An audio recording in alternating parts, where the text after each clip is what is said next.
Welcome to the Business Spotlight. My name is Jada Walker. I am your host for today's conversation, and my guest today is Colin Raby. He is the CEO and co-founder of FarmMind.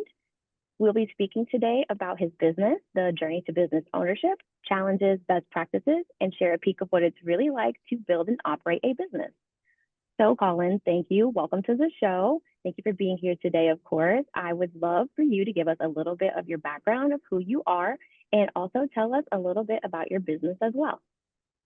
Absolutely, happy to. So, hello, I'm Colin Raby, and the whole journey of what we're building here started about 2 years ago when me and my co-founder, Grant Muslow, were part of starting one of the first classes in the nation on building useful large language model systems, right? So, for those that don't know, a large language model is like the brain behind a lot of the AI systems people use today. That's ChatGPT, Claude, Gemini, etc.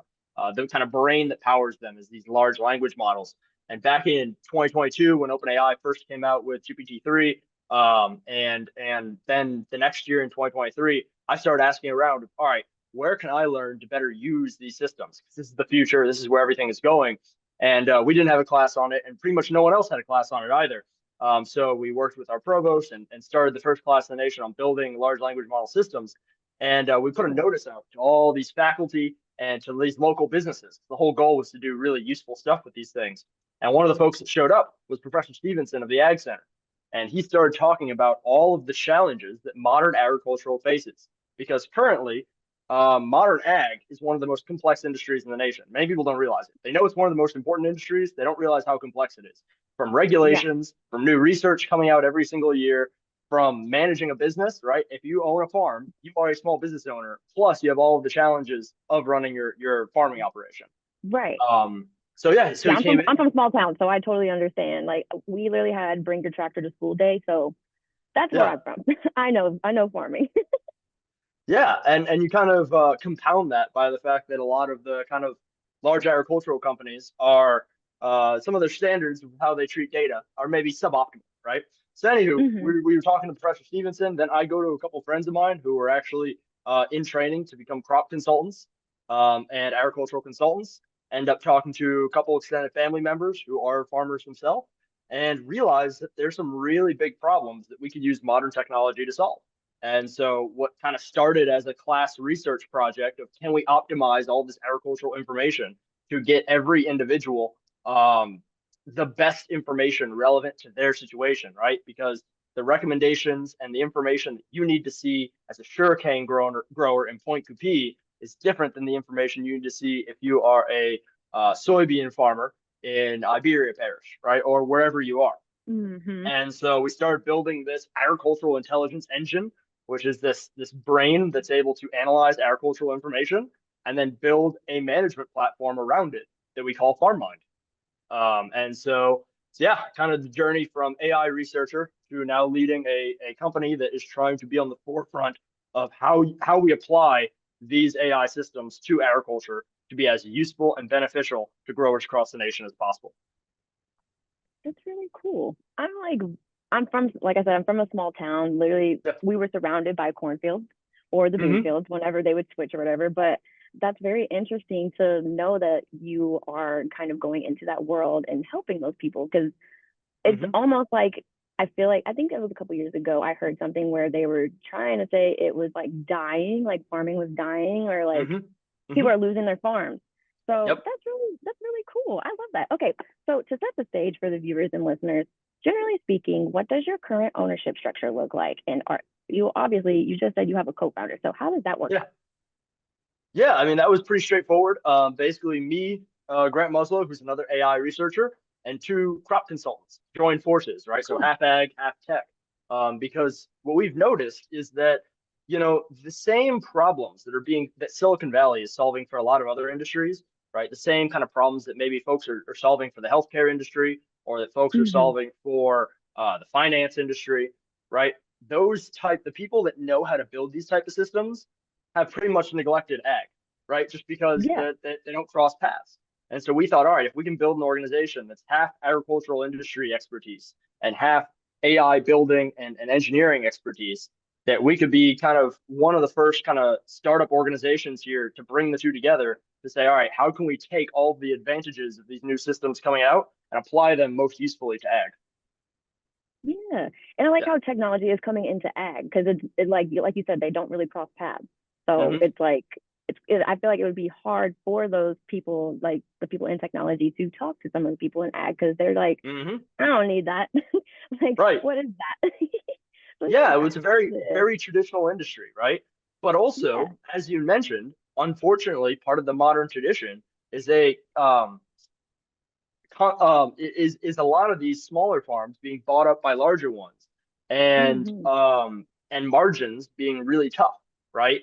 There's so much right, variation, right? It's almost like all the problems of running a business, with all the problems of the weather, with all the problems of soil and pests and diseases and fungus and all these other things that are hard to predict. And so it's no wonder that being a small farmer is harder than it's ever been before. And so right. kind of that's part of the thought of what we're doing is our system can benefit the large farms through helping them operate more effectively, but particularly it can really also help the small farms really bring them from 0 to 1. Beforehand, they don't have time to go through all this research. They don't have time to keep up with the laborious regulations that are coming out. They don't have time to stay on top of all of this. And this can kind of augment it for them so they can spend more time on the reasons why they got into farming in the first place.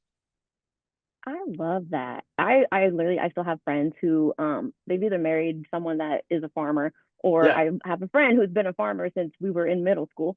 So I'm gonna love to share this with them. I'm excited. Okay, so brilliant. before we Yeah. get yes, I'm excited. So before we get to the nitty gritty of your business itself, let's look at your background and a bit, or while I can't speak today, let's look at your background a bit and see what led you here. So why did you choose to go into business for yourself as opposed to working for someone else? Yeah, I would cite kind of serendipity and opportunity, right? And so what I mean by that is so after graduating university, I spent a year as one of the first congressional AI specialists where I was using AI to help Congress run more effectively, efficiently, and transparently while also Oh, that's consulting awesome. on AI policy while there. Yeah, it was a really cool position. Kind of right before graduation, a friend told me that this role was created by a couple representatives, and applied and was able to get it. And had a really great experience that 1 year working on both the committee side and the personal office side. But when I was done Yeah. with that, I had multiple opportunities to kind of stay in DC, and whether it's going to work for K Street or whether to work for private industry or continuing to work as a civil servant. In the background, like I said, for about a year and a half, we've been working on the core technology that underlies FarmMind, right? It is almost, it stayed Hmm. an active research question in our minds. Can we put this stuff together? And we got a little bit of funding right before we graduated by winning the LSU Venture Challenge. So we had some server money and some stuff to really run these experiments. And so really in the background for about a year and a half, we were doing the R&D to try to bring together the core intelligence, the core agricultural intelligence engine that powers our platform. And so we were doing that research the entire time I was in DC. And in the last month I was in DC, we were able to compete in a couple other pitch competitions. We were able to get into and the first LSU team to come in top 7 in the Rice Business Plan competition. We were able to win the Louisiana Pelican Cup. We were able to be a finalist in the Arkansas Governor's Cup, and a couple others that gave us more kind of non-dilutive funds to go after it. And I started looking at Yeah. the landscape. I'm like, well, I could kind of take a small pay cut and just go work for myself, and kind of delay going back into the DC world for a little bit. I feel like all those problems are still going to be there, Yeah. unfortunately. But I can delay some of that. And while we have the opportunity, while we have the funding, while we have the momentum, and honestly, while we have the team that we have, it seemed absolutely foolish to do anything else. So it's like the timing lined up and the opportunity lined up. Like I said, I have been consistently surprised by how few crossing there are between the people that can build tech like this and the folks in industry that know how to apply it to ag. And so we really just see a huge opportunity to one, provide capabilities that no one else can provide to these farmers, consultants, and ag researchers. But secondly, be an independent voice in the room. And this is like a really big thing. If you work in agriculture, there's a lot of kind of very large companies that profit from maybe treating your data in less than desirable ways, right? And so we think that someone is going to build this platform for managing your operations. The question is it going to be one of the incumbents who maybe don't have that best history in managing data, or is it going to be an independent voice that develops this intelligence, that develops this platform that has the ability to say, you know what, your data is your data, and really have the interest of the grower at heart rather than just maybe some of the interests of some of the incumbents in the industry. Right. Yeah, no, I Yeah. like that. That's really cool. So, with your background, what kind of schooling did you have to go through to be at the level that you're at now? Yeah, I mean, I personally graduated in mechanical engineering with a minor in aerospace engineering and economics. I used very little of my mechanical engineering and aerospace engineering degree. Funny enough, almost used more of the economics and kind of analyzing how the intelligence age is going to go and what opportunities there are. But honestly, I mean, probably the biggest benefit from the schooling side of things is one, solving difficult problems, right? Of the kind of last few years of engineering, you're tasked with solving these tough problems and kind of bringing something from an idea into actually existing, right? Yeah.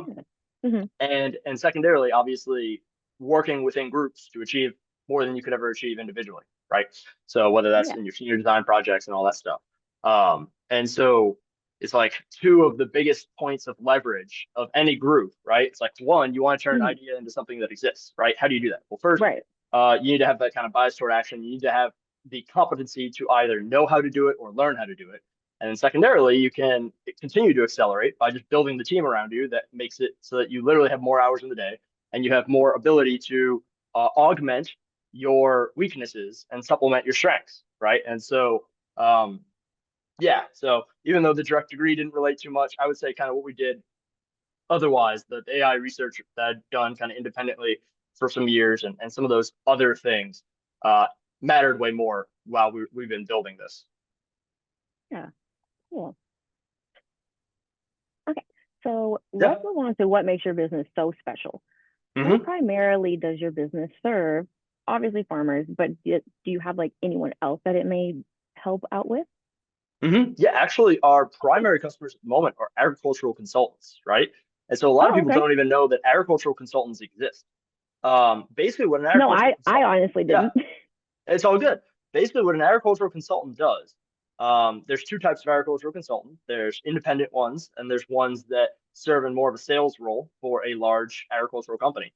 And what they do is they are the advisor for a farm, right? So if you are growing something, right, they will recommend what pesticides or herbicides to use, how much to use, when to apply it, how to manage it, how to manage your runoff, what different documentation you need, right? They are kind of your assistant in running the farm because it's so complex that to have the kind of main operator do it is often infeasible. And so a lot of these ag consultants have started using the system and they're like, wait, this makes what I do, this makes my time more valuable because they can cut through Yeah. the kind of busy work, right? Rather than having to go and check the label again to figure out what the application rate of Vanacore is, right? They already can Right. use their expertise and say, we know we need to buy Vanacore. And then just in a touch of a button, the AI will go through, pull the information from the label, multiply it by the acreage of the field, and do that analysis right for them. They can just skim over, check it, check the citation, and go, great, send that off to their grower. And so this is really making those consultants more effective. It's making their jobs way easier.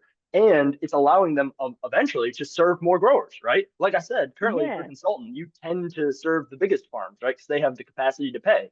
But every Mhm. consultant wants more business, right? Especially an independent consultant, right? They want to serve more fields and serve more farms and give these to more people. And so, what's the biggest limiter on them? It's their time, right? So, if we can give Yeah. them their time back, they will probably expand the field and again be able to help some of these smaller farms stay in business. So, first off, it's the ag consultants who are able to save time and money and run their operations better. And secondarily, it's the small farms who literally don't have access to consultants who can use this not as a consultant, but to augment their practices and get some of the value that a consultant might be able to provide them, since they're not able to get the full value of a consultant. That's cool. Yeah. That's really cool. Yeah, because I'm like, I didn't know that there were agriculture consultants. Like, I'm like, Mm-hmm. maybe I did. I don't know, but no, I don't think I did. So that's really cool. Yeah. Yeah. And then so Okay. I would say so it's first the consultants, then the growers, and then the third is these kind of large ag organizations, right? Who have a lot of Mhm. data, who have, if you are if you're a large let's just say you're a company that produces fertilizers, right? And Mhm. so, but you have your consultants that are trying to advise people and advise them to use your fertilizers. Well, we can partner with that organization to make sure that their recommendations are the most optimal possible for the folks that they're consulting with. Oh, And cool. also, recently, we're partnering with ag centers because, Mhm. so to go into a quick thing about Wait, so what how is the the ag ecosystem center? works. Yeah, yeah. So every university, every like land grant university has an ag extension or an ag center that Oh, is okay. researching agriculture in that state to try to provide advice and provide independent researched answers for how folks can optimize their operations, right? How much of a fertilizer Okay. they should use, how much of a pesticide they should use, when they should use it, right? Answer those questions with an independent voice, right, on the university level. Very thorough research. But a lot of these ag centers, like they have a lot of information they go through, right? So LSU in particular, when they publish their annual ag guide, it's like 1,000 pages, and each of these pages Oh, has all wow. these different rates and all this stuff. And well, the point is that stuff slips through, right? So it was Right. funny. We were testing our core AI model, this ag intelligence engine, and the last time we tested on all these different questions, Mhm. and 50 questions were from a particular document in the ag guide. For two of the questions, our model claimed that the ag guide was wrong for like the first time after we implemented this update. Oh, that's interesting. Let's go check it. Well, it turns out what the ag guide said was different than the EPA label.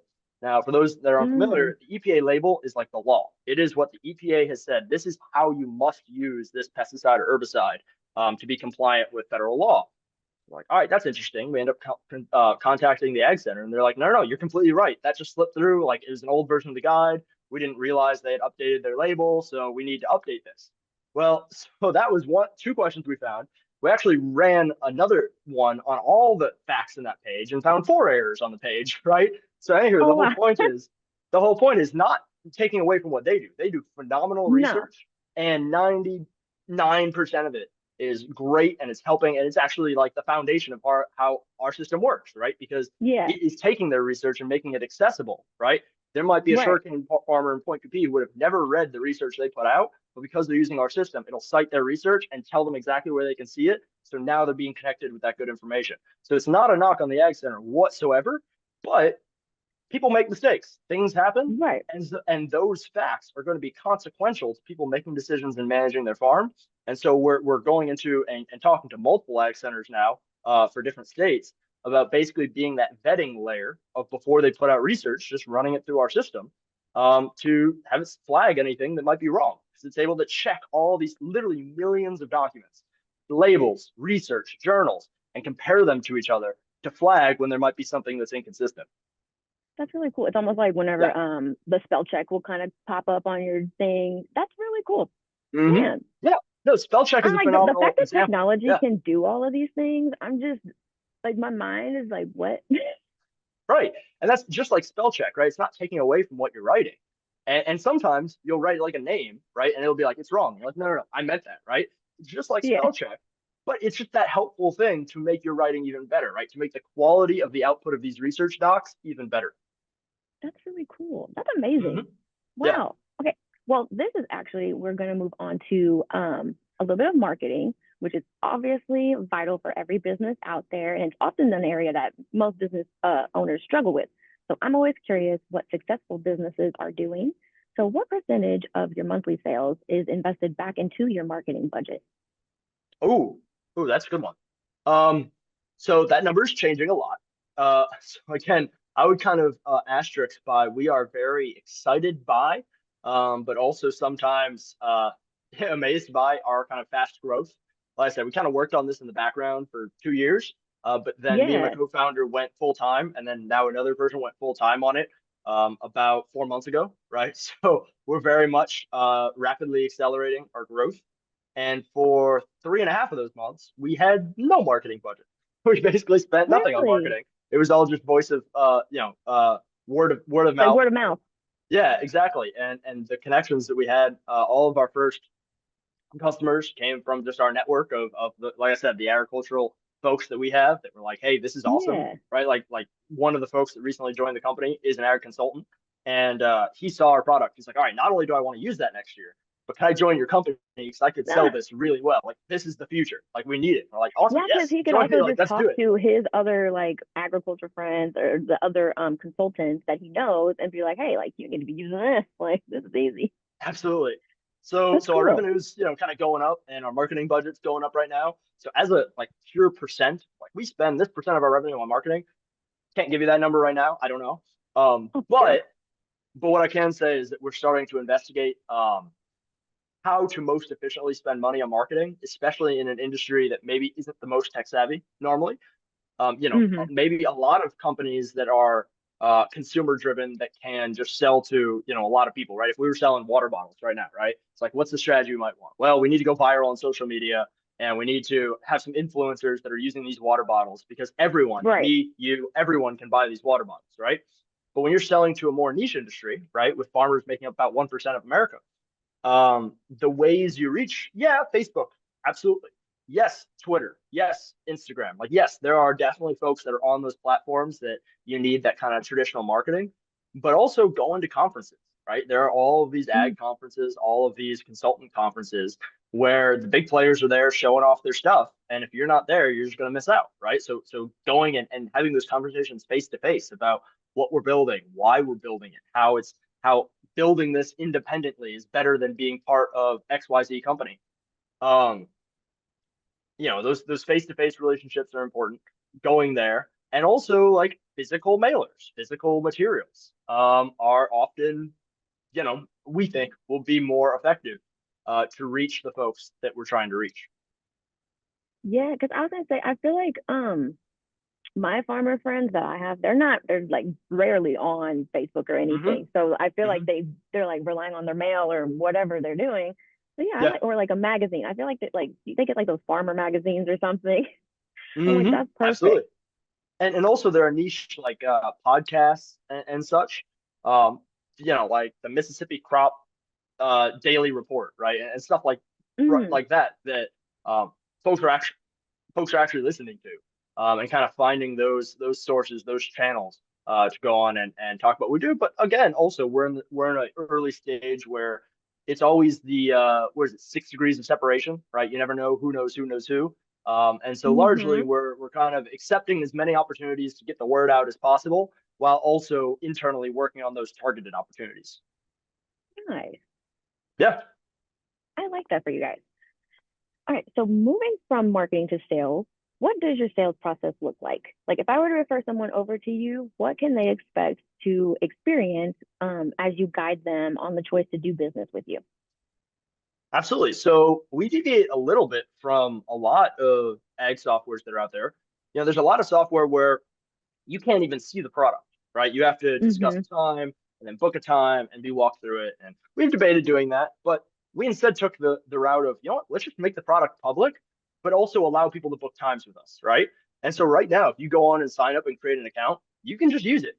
Right? You can just use it, which opens up a little bit of risk of, all the people That's that so nice. don't know what they're doing and they can take pot shots at us.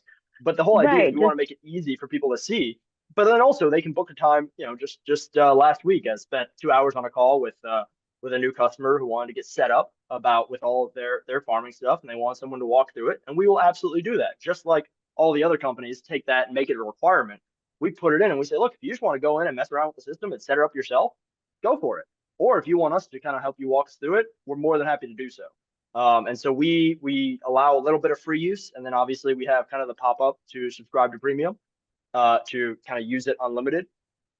And yeah, and so we'll support anyone that would like, but we're out there, right? So people can go on, they can try asking questions of our ag intelligence engine, they can try creating a field, they can do all some of this stuff without us, without any gate, right? Just kind of the idea is being free and open while also supporting the folks that want a guide. yeah, I like how it's basically like a try it if you want to, and then if you don't like it, move on, whatever. That's really nice, Yeah, especially or for if you those don't, who if may you, not even yeah, have the money to like. Because I think you guys have like I don't know what it's called. You guys have prices though. I was looking at your website. I kind of skimmed it a little bit, but oh, good. I don't know if you want to call it like tiers. I guess different tiers of what they can get and use with. I don't know how to explain like a I guess Oh, a yeah. package. So, I guess that's the word I'm yeah. trying to say. It's like a package deal type thing. Um, so with that, like how does that work? Like with if someone wanted to do more, Hmm. how would that work? If you could please Yeah. explain So that. right now our pricing structure is probably something that most MBAs would gaff at. But it was because it was the easiest one to put forward and get going. And so we might be taking a little bit of a hit early on, but that's okay. We just want people on the system and trying it and giving us feedback so we can make it as good as possible. Like our goal is really to have something that's incredibly useful to growers for the 2026 growing season. And so one of our key priorities is just getting feedback from folks, right? Our first customers are also giving us feedback. They're saying, hey, it'd be I don't know if y'all it always I like when someone says, I don't know if y'all can do this, but and then they see that on the site the next week, right? That's happened Hmm. multiple times, and I love when that happens. We're like, oh, I don't know if y'all could add this thing, but if you could, that They're would be like, really oh, awesome. we And then can. the next week, it's on the website. Yeah, exactly. So we're That's so very open cool. to feedback from the folks that are using this. But all of that to say, so a lot of there are a couple other systems that folks are using that are kind of antiquated. Okay. And there's I guess we won't call them out by name. I don't know, so but there's one app out there that people use to take notes around their field, and that's about a Oh, okay. thousand dollars a year to do so. There's another app that Just people to take use some notes. just to take some notes. Yeah, there's Oh another my one that gosh. they use that to like keep track of all their fields, right? Hmm. Where you can like do all the GIS systems and track the tags on the field and all that. Again, Hmm. about $1,000 a year. And then there are weather apps that people use to track all their weather stuff, which are hundreds Hmm. of dollars a year. Then there are more advanced things like some of the big companies, climate trackers and operation centers that they're using, and those each have yearly charges. So if you take the Right. patchwork of software that people are using, they might be spending $5,000 a year on their tech stack. And so right now we just figured, all right, let's put up a price. Everything's included for the first people that adopt here. It's literally just you pay once and well, you pay it and then you get access to everything. And it's currently $50 a month or 500 a year for our first adopters, where you just get unlimited access to everything. Now that will be changing. Like I said, it would give any sort of like business or sustainability person a heart attack. We just did it because we wanted folks on it, trying it, using it, and getting that feedback. Probably around the end of the year, that pricing will go up, and there will be more tiered pricing, right? So if you want to just use the chat feature, you can, and it'll be less. If you want to use everything, it'll be a little more. If you want to use different features, we'll have some delineation in there. But right now, for first adopters and for early, it's literally just you can lock in $50 a month or 500 a year if you hop on and give us some feedback. Nice. Mm-hmm. That's awesome. But also if folks want to go on, I mean, I think everyone gets free like 15 free chats, and some free photo identifications and some free maps, right? If people want to go on, play around with it, and then call us and have us kind of walk through how to get set up. That's nice. Yeah. I like that for y'all. That's really cool. I like how you guys are like, you're you're just you're just there to help. Like you just want to Hmm. help solve a problem. I love that. Yep. The goal is to have as much impact as possible, and then everything else is just for the sustainability of the goal, right? Yeah. Will we be then working on this goal? Will we be working on this 1 year, 2 year, 5 years from now? And so it's kind of all working back from that main mission, which is make modern technology as useful and accessible to farmers, agricultural professionals, and agricultural professionals across the country, right? Nice. Everything else, all the business logistics are all just there to try to achieve that mission. Nice. Okay, so you earlier had mentioned you have a few team members where possible, and I feel it's important to address the topic of building a team. So, how Mm-hmm. would you describe your leadership style in business, and has it changed over the years? Yeah, I mean, I've been really fortunate to see the growth of our team. Like I said, what started with about 4 people working on something has grown to a team of about 10 right now of folks that are working on it in all different capacities. And largely how that's happened is we'll talk about what we're building. We're talking about, where we're building it and everything and see who gets interested, right? And then start talking to them. And everyone that kind of reaches out and says, "Hey, I might be interested in working on that." Then we'll talk to them and see, look, what would it take to make you part of the team, right? What deal can work, right? We're a startup, right? So we can't be throwing around, you know, $250,000 deals to get the best Right. engineers, but we can certainly find the people that are really good at what they do and are really mission oriented and can take a longer term view of success and bring them into the fold and all kind of be aligned on this mission together. I think a really good analogy that I heard the other day is that the momentum of your business is just the vectors of all the people working on it, right? And so in large companies, Mm-hmm. sometimes you get these vectors that are all pointed in different directions, and so they might like cancel each other out in net zero, right? But in these small organizations, you can actually align all the vectors in the right in the same direction and be moving a lot more fast. And really, that's where we're at right now. We have a lot of people with different skill sets that are all kind of pointed at the same goal, moving fast on it. So I love building a team. So what has been your approach to hiring and retaining a team? Yeah, Wow. I'm like, I can't yeah, speak then. no, Yeah, but you know what I all mean. good. One of the biggest things that I thought before kind of leading a company, that I've had to be put to a test in actually recruiting and hiring people is I always thought that people massively over-indexed on experience and under-indexed on competence, right? Mm, Meaning, like, if you were to, let's just say you were a hiring manager and you had to evaluate Elon Musk and he came to you and he was 21, right? Would you have hired him, right? And a lot of people wouldn't, right? Because like he could kind mm, of barely talk and he could do this and he had no track record of success and he didn't have a degree from a highfalutin university. And like on paper, there probably wasn't a lot there. A lot of people probably would have passed him up. And yet, obviously, everyone knows, right? If you could have hired that, right. of course, that would have been great. Same thing with Steve Jobs. Same thing with, Mark Zuckerberg, right? There's these people that you probably would have passed on early just because they didn't have the kind of credentials. They didn't have the experience per se. But obviously, if Mm-hmm. you evaluated them on some level of competence, right? They could have grown into being a phenomenal player in what they did, right? And that's where they went on to create their own stuff. And so when we've been evaluating people, in fact, the individual that's leading our kind of research and development team, he had very little experience dealing with large language models, right? But Mm-hmm. worked on a team with Grant in his master's program and scored exceptionally high on all things competence, right? And raw intelligence and great fit from a kind of company culture side. And Mm-hmm. so it was one of those things where like we sat down and had a conversation with like, well, so we wanted to do some work that he's never done, right? Has never used this programming Right. language, has never used this thing, but he was like great on like everything else that he's done and he's learned it. So he'll probably learn it, right? And so he joined the team, learned it, and is now like killing it. In fact, he was one of the cloud contributors to updating our ag intelligence engine that is now catching all these errors in research, right? That's literally like up to the Okay, IQ of cool. the AI system, right? And so that's just kind of one example that worked, but it's very hard. It's a lot easier to kind of review people based Right. on what does the paper say. It's a lot harder to kind of look past the sheer qualifications and say, okay, what is the sheer competence and ability to learn and then apply that? What is the bias toward action of this individual? And then how does they fit in the team? And I think those are all arguably way more important metrics, even if they're harder, even if they take more time to evaluate when kind of building, especially the core of a team in a startup for something that's going to last for a long time. Yeah. It's like sometimes you have to literally like look deep into that person and just Mm-hmm. have faith in them that they're going to actually, be able to do these things. I like that. That's really cool. Yeah. Yeah.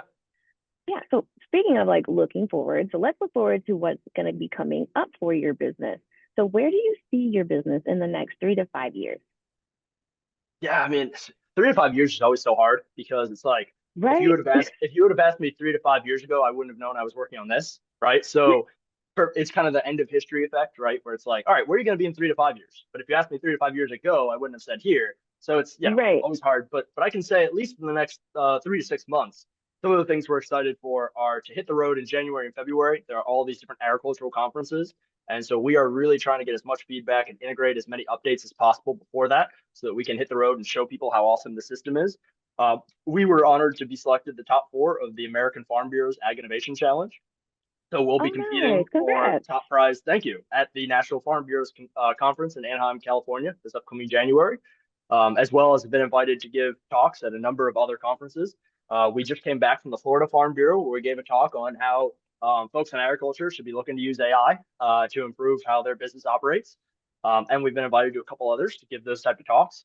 So that's really exciting. We're looking to grow the awareness of what we're doing. We're looking to grow our team, whether that's on our marketing side, our engineering side. We're looking to grow our customer base to ensure that this is sustainable.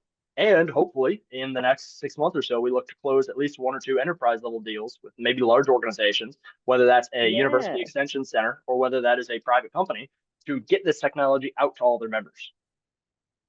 that would be awesome. Hmm. Those are big goals, especially for the next couple. Yeah, I So, like. I yeah, love I mean, whenever people can like throw out big goals and you're wanting it to do it within like a couple months instead of you yeah. said years. So that's awesome. I mean, yeah, if we were to look all the way out to 3 years, I would say the goal in 3 years would be the go-to agricultural management platform that every agricultural consultant and grower uses to get work done. Whether that is optimizing their field management plans, whether that is documenting everything they need to document, right? So basically being able to um, get through all of the regulatory burdens they need to, and because they're using this to manage their operation, that our system can just automatically generate all this documentation that they need. It can automatically look forward and say, hey, this is when we need to do this. It can automatically take care of a lot of the back office work that nobody even wants to do anyways, that can just be Right. taken care of like this, right? So not only can it help them in the management side and make sure that what they're doing is the most optimal from both a scientific perspective and from a bottom line perspective, right? How to optimize the income while minimizing the expenses, but also automating a lot of the paperwork along the way and a lot of the back office paperwork along the way.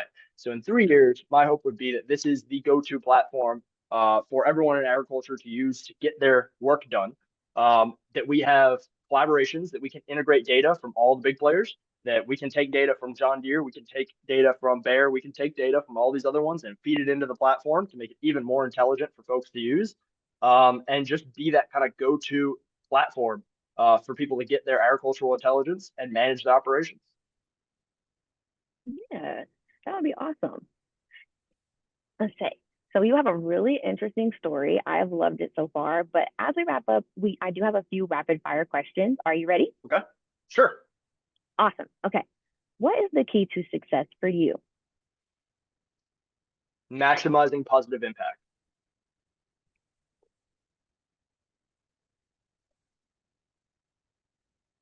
I like You said these are that. rapid. Should I go more or should I? No, you're okay. I'm sorry. Okay, I cool, like to cool. write it down.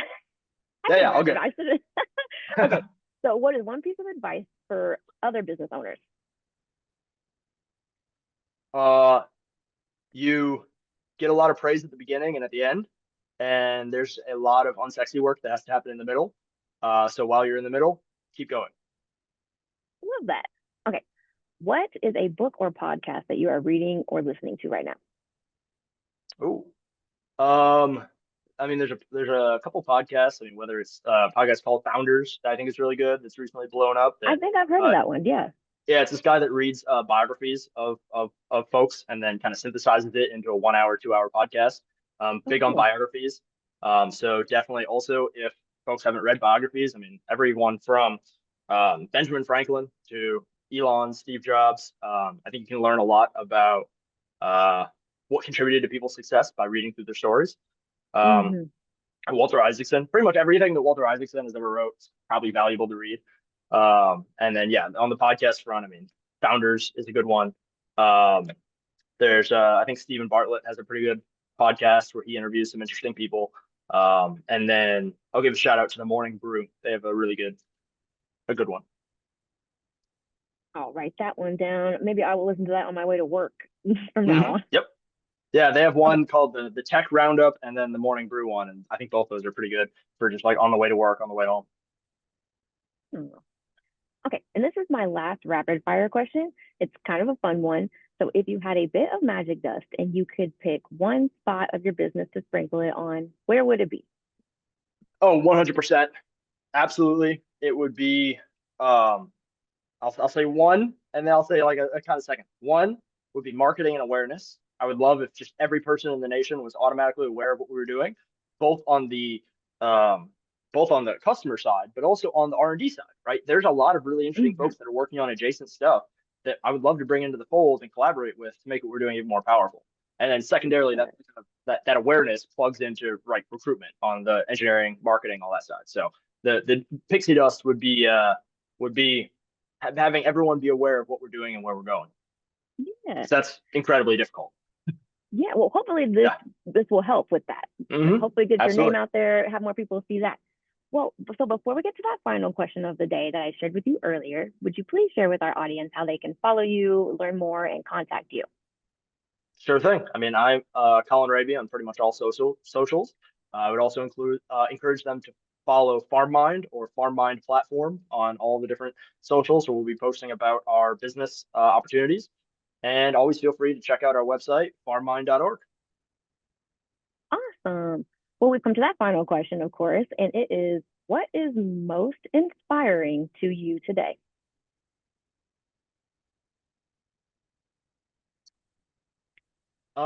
Probably what is most inspiring is the fact that I think every generation faces their frontier of change, and ours is the Mm. intelligence explosion. And so I'm inspired by seeing the leaders of every other technological revolution and what they've contributed to society and what they've been able to build.